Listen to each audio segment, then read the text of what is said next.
Hey guys, it's Gilmon here. Welcome to part one of USS Mizzou, Missouri. Mizzou's the college, I guess. Sorry. So in this part, we're gonna be taking a look at the deck. The tin canning, I'm gonna go into that because I've had people ask for that, and now that I'm comfortable with my process, I'm gonna enlighten y'all. Enlightens or just let you in on my secret. Not to be like some sort of messiah of scale mall ships. But yeah, just gonna go over that. So a lot of work surprisingly in the hall, but without further delay. Oh, one last thing actually. There's gonna be timestamps. So if you guys want to skip around, see what you want to watch, because I know some of you guys won't have interest in the tin canning, some of you won't have interest in the painting, some of you will only have interest in the building, or some of you will only have interest in the deck.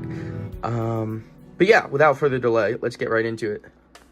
All right, and to start off the tin canning, what you're going to want to do is create these vertical lines. You're going to want to check your reference photos. Like here on the Missouri, you can see they're a couple millimeters apart. I find that smaller, closer together, looks a little bit better for scale than bigger panels. So you just want to keep going down the whole hull of the ship. Eventually, you end up with something like this. Usually, you want to add horizontal lines. Again, check your reference photos for where those are. But this kit had them already on there, so I just used them. When tin canning, the things you want to do are you definitely want to make sure the edges where the panels meet together are prominent and thin. But also, too, you want to focus more of your attention into the middle. When you do this, though, do super light passes. You can always add more. You can never take. It's harder to take away, but as you can see, it looks a little rough, but we'll do a few layers of priming and sanding, and that will get the imperfections in the middle out and just leave you with prominent raised edges.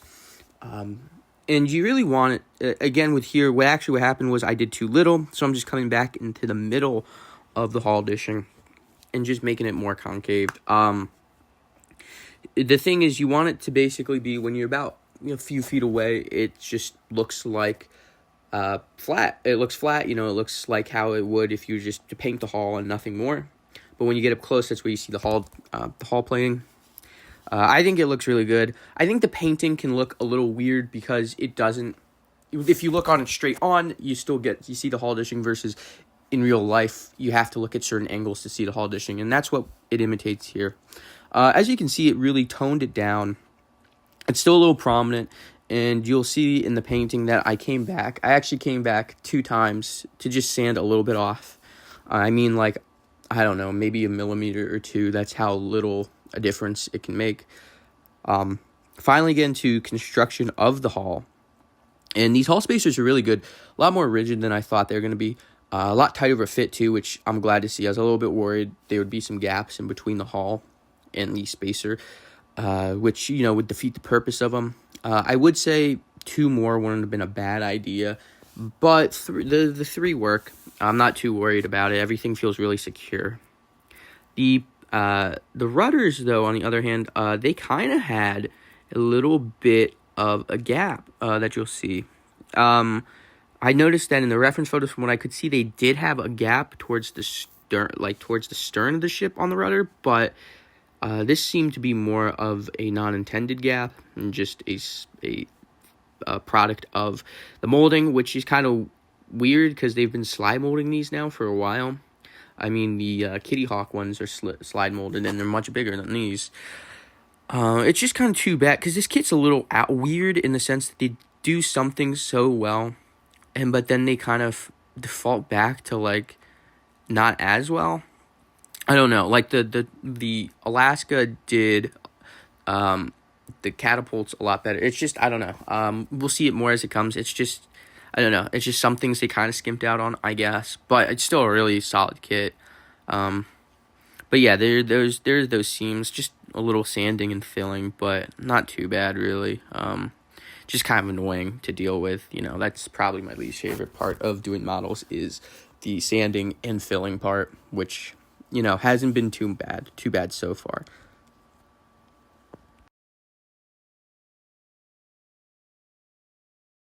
These pieces are really good because when you're putting in the propeller shaft, they have a tendency to want to lever up since you're pushing on the back half of them, which are a little longer. So just by force, or just by physics, I guess it pushes up, but that keeps it in place. My nemesis right here, the Skegs, just like all ships, they didn't want to go in well, but eventually they went in, and they're there, so it's like that's all they had to do, right? I got that job done. You'll see what I'm talking about with the resanding. So this is this isn't Tamiya color. This is Vallejo USAF light gray. As you can see there, you can see the plastic and the primer. I just lightly sanded over again, and it looks better. As you can see, it's really taken the panels back even more. So it's hard to see, which is the point. So for the deck, I wanted to simulate a real wood deck, like how you would treat a real wood deck. So this is XF60 dark yellow, and so I wanted to do the whole staining process. And so to start off with that, you gotta paint the deck a wood color.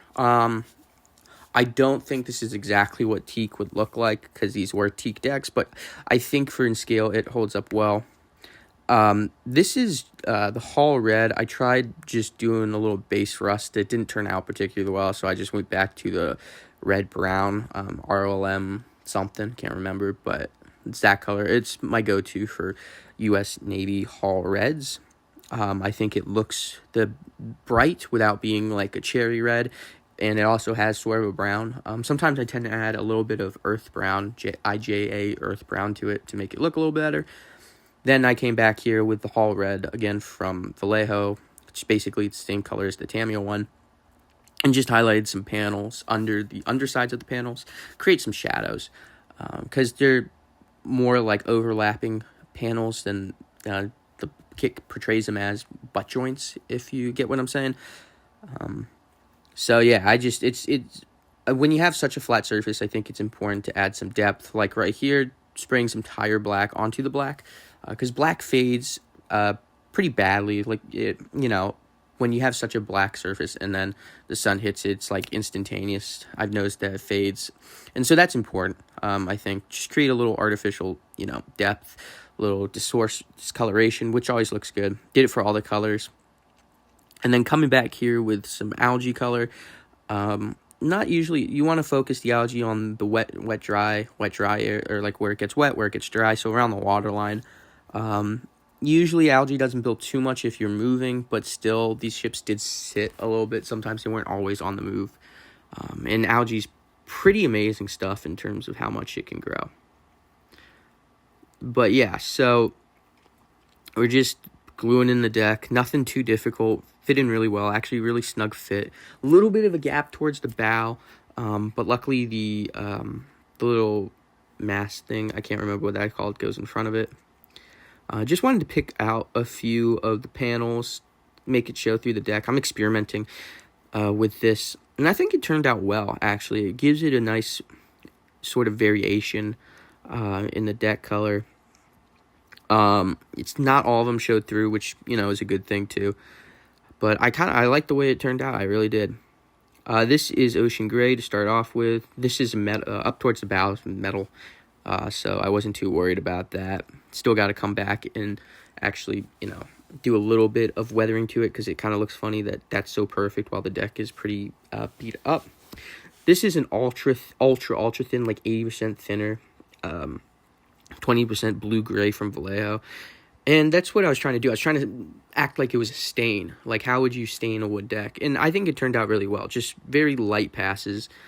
And, yeah, same with the ocean gray here again. Just very light. Darker in some places, which, is the goal. Not every deck is going to fade uniformly. Most of the time, they aren't, as you know.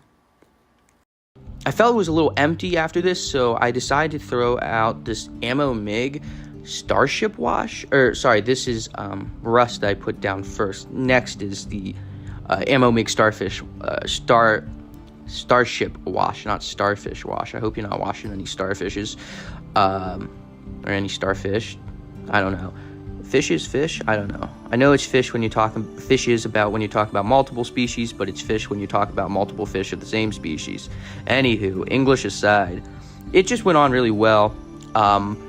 I don't think I've ever shook it up well enough because I didn't realize there were ball bearings in there, and I didn't realize it was this brown. So I was a little thrown off when I first put it down. Like, I thought I kind of ruined the model. But luckily, you just wet a paper towel and it comes right off. You do, though, if you want to, you know, I guess this is a little obvious, maybe not for me, but if you want to get most of it off, you just, you know, keep changing your towel out, because otherwise you just start smearing the brown around. But that also could be, again, because I probably used way too much. I also tried it on the bare deck, and I thought it turned out well, so we'll see how that turns out in the next part. But as you can see, I think it looks realistic for a wood deck. Has sort of that satiny look, some of that wear that they do. And so anyway, guys, I'll see you in the next one. Peace.